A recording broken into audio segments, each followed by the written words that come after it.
Manipur government noi umi ka khopta gam chu mi petawin iti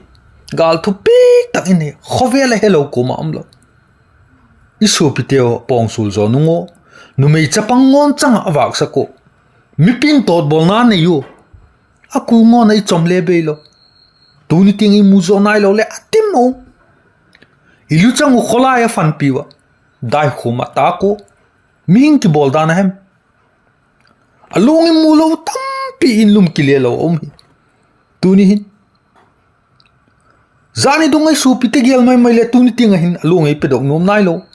ale tuni in nang mp election support lo ding gengam na lai mo lamit khoi la te lum na chunga pon ki lukhun lang election thu ke dong ki bun ken ke poi duty te wa dongun ai lo le mi pi dongun ti tongo zani masa amit sa hung le bangatila nam mi te thokna he milje sumang zan mola ne evm zo se kini khet se dung ni sa le tum nai lo la su pi te san ma tu le chok bot patu por khil lo ding a boy ngai lo e se del tak la hem gen chinin tuni